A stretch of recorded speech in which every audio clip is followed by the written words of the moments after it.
I'm Dr. Anna Flerke-Scheid, and I'm delighted to welcome you to this course, Catholic Social Thought, Justice in a Global Context. You are about to begin part one of the course entitled Introducing Catholic Social Teaching.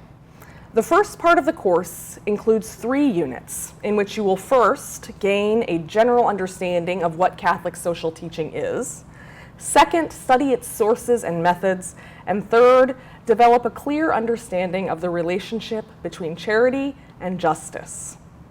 As you will discover through studying the first unit, Catholic social teaching first emerged in 1891 when Pope Leo XIII issued a papal encyclical called Rerum Novarum on the justice due to workers during the transition from a feudalist to a capitalist economy in Europe. Since then, many popes, bishops, and even whole bishops' conferences have issued documents with the intention of addressing serious social issues. Some works of CST are global in scope, addressing issues like the global financial crisis of 2008, universal human rights, or neocolonialism and economic injustices across the global North-South divide.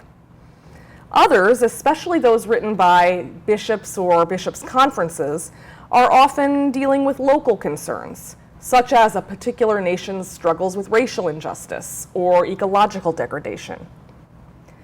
In the second unit of part 1, you'll be introduced to the 4 sources of Christian ethics: Scripture, tradition, reason, and experience. Each of these sources come into play in the various documents you'll be reading throughout the course.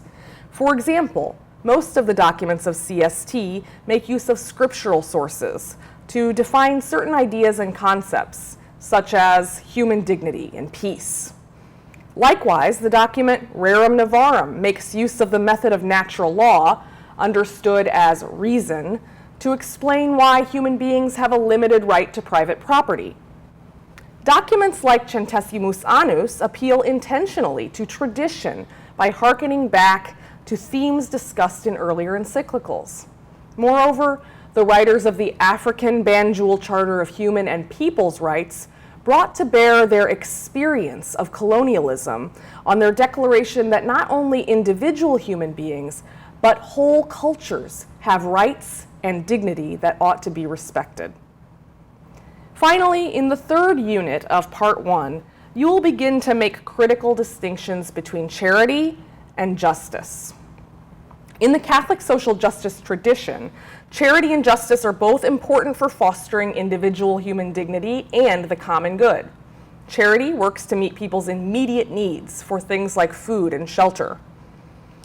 Justice, on the other hand, tries to identify and correct the root causes of social problems. For example, charity offers a homeless person shelter for the night. Justice asks, why does our community have a problem with homelessness, and what can be done to correct this problem? The answers to the questions posed by justice will often be more complex than charitable solutions can resolve. To solve the social problem of homelessness, we will need more than just a shelter. We will also, for example, need to create jobs that pay living wages. We may need to train and educate people for those jobs. We may need better support for people with mental illnesses and disabilities. And we may need more affordable housing. Justice thus asks for complex and long-term solutions to social problems. Charity will always be necessary because emergencies, whether fires, floods, sudden illnesses, or urgent disasters, will always be a part of human life. But ideally, justice tries to create a world where charity is less necessary.